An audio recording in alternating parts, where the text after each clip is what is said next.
dorongan dari iman itu yang memberikan kepada kita perintah untuk berbuat baik dalam kehidupan. Mata diminta melihat yang baik, telinga mendengar yang baik, mulut berkata yang baik. Itu ada nanti ayatnya di Quran. Makanya ngajinya yang total.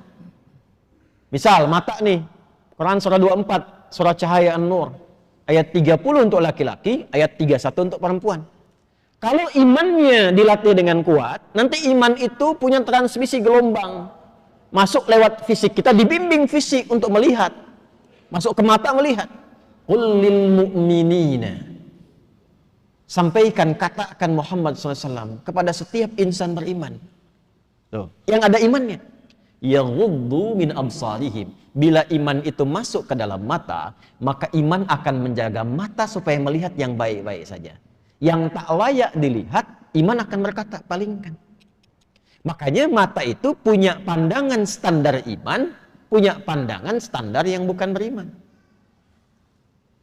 Sehingga nampak bagi kita ukuran. Coba kalau kita beriman itu kan, pakaian itu nggak semuanya bisa dilihat. Pak, Bu, nggak semua bisa dilihat. Bagi orang yang tidak beriman, pakaian terhormat itu banyak ragamnya. Aurat terbuka pun mungkin biasa karena nggak ada iman. Bagi orang beriman tidak, imannya mengatakan palingkan, itu dilarang. Ada batas yang harus dilihat. Jadi kalau di tempat lain tertentu misalnya, ada yang mengatakan itu biasa saja, itu pakaian terhormat untuk mereka. Iya, karena nggak ada imannya. Nah, bagi orang beriman itu standarnya apa? Standar iman. Itu yang menentukan hubungan kita dengan Allah. Makanya ada aturan dan ada hikmah di dalamnya.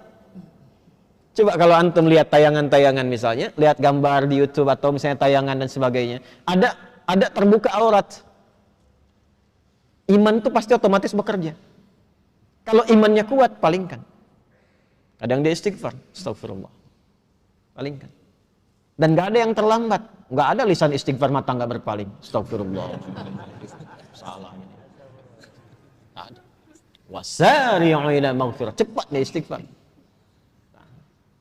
Demikian masuk ke lisan juga begitu. Itu imannya dulu sebelum lisannya.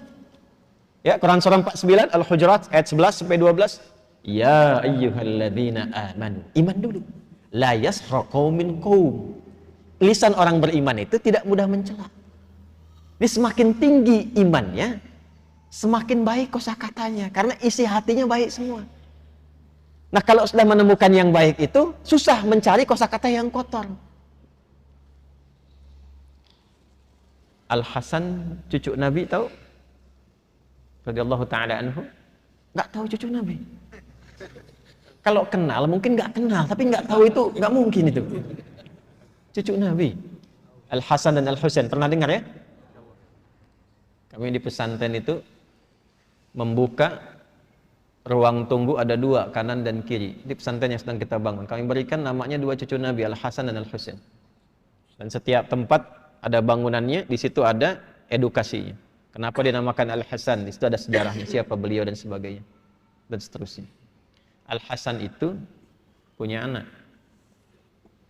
Kalau ingin melihat perilaku yang paling mirip dengan Nabi, itu Al-Hasan. Kalau ingin melihat wajah yang paling mirip dengan Rasulullah SAW, itu Al-Husain.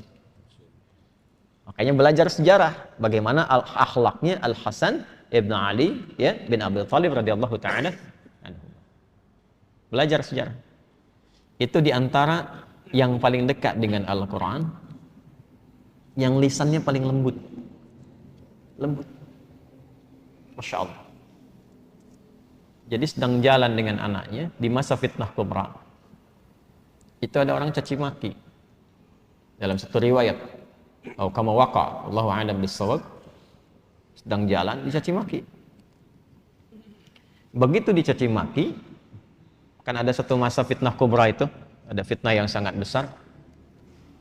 Sampai orang berani mencaci maki cucunya Nabi SAW. Dan itu terkenal orang soleh. Beliau diam. Anaknya berkata kepada ayahnya, abati lima lam tarud, atau kama qala, ayah, kenapa enggak dijawab? Maksudnya enggak diklarifikasi. Bahwa enggak benar demikian. Apa jawabnya? Wala adri kaifa arud. Bapak tuh enggak tahu cara jawabnya bagaimana. Sebab nyari kata-kata yang untuk membalas itu nggak menemukan dalam hatinya, dikhawatirkan takut menyakiti orang yang menyakitinya. Itu yang sering saya katakan, mencela yang sudah tercela itu buang-buang energi. Kalau sama-sama mencela ya sama-sama kotor kan. Nah, beliau itu mencari ke dalam hatinya sampai nggak menemukan kata-kata kotor atau sekedar untuk mengatakan saya tidak seperti yang Anda sampaikan. Karena khawatir kalimat itu justru menyakiti orang yang sedang menyakitinya. Itu Al-Hasan.